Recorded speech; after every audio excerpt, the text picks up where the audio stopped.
You wake up in the morning. You are an agent for the New York Society for the Prevention of Cruelty to Children. You put on your shirt, you put on your pants, you put on your shoes, you put on your jacket, you put on your galoshes, but what is the last thing that you put on? The last thing that you put on is your badge that distinguishes you from everyone else, your badge that makes you part of a law enforcement agency.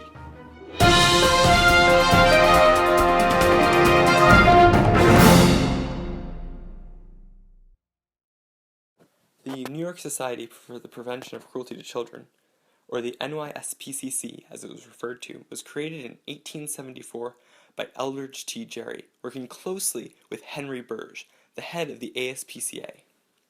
It was bankrolled largely by John D. Wright, who is a fabulously wealthy New Yorker, but it has also got contributions from several other very, very wealthy and influential people in New York City. The organization worked as a law enforcement agency trying to find child protection and child abuse cases to bring before court. The agents of the organization began to wear police-like badges in 1875 when the New York State Legislature passed legislation that gave them powers, much like policemen had, to take children away from their parents and to go into homes. The towering woman on the badge and the shield she holds are symbolic of the institutional aid that the vastly powerful individuals began to provide at this time. The figures cowering beneath her are the children who are protected by the society, but more largely they are symbolic of the entire impoverished working class, to which most of this philanthropy was directed. Institutional philanthropy became popular with the wealthy elite who often donated large sums of money to institutions set up such as the Societies for the Prevention of Cruelty to Children and others similar to those set up by Andrew Carnegie. Carnegie was a prime example of the wealthy individuals of the late 19th century who gave away vast amounts of money to fund those philanthropic endeavors. In 1889, he wrote his book, The Gospel of Wealth, in which he justifies the upper class involvement in charity. He asserts that those who died rich died disgraced because the rich had a duty to give back to the community by funding public libraries, improving education, and other such things. Although Carnegie's philanthropy is remembered positively, Carnegie states in The Gospel of Wealth that the poor or lower classes do not have the ability to improve themselves. This is the main reason why he believed that indiscriminate charity was wrong. Instead of increasing wages or providing new homes, Carnegie believed that donating money was the best way to improve society. The badge not only symbolizes the increase in charity of the wealthy class of urban elites, but by virtue of being similar to contemporary police badges, both in appearance and in powers it grants, it is also symbolic of the increasing power of wealthy individuals over all spheres of life of the working class. The rich were not just working to solve poverty and destitution, but they were also responsible for creating it. The wealthy created monopolies by lowering prices drastically to bankrupt smaller companies.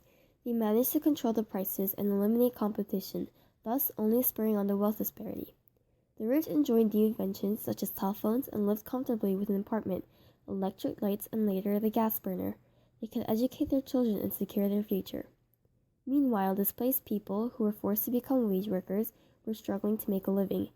They usually lived in cramped tenements with no running water, little light, and air.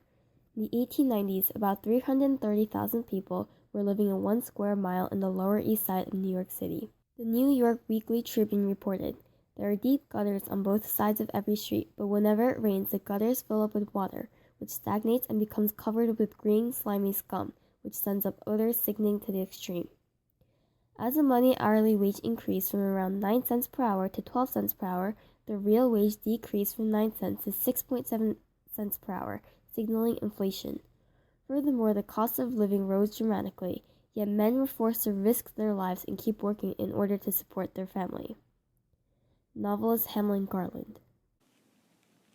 I saw men prodding in the deep soaking pits where ingots glowed in white-hot chambers. I saw other men in the hot yellow glare from the furnace.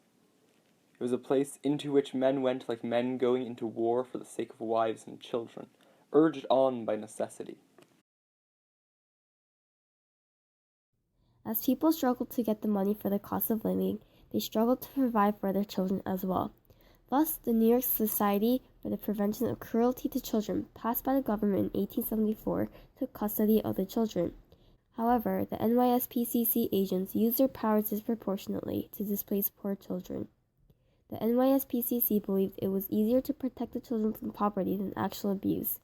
Due to immigration, urban crowding, and an economic depression, there was a number of child pickpockets.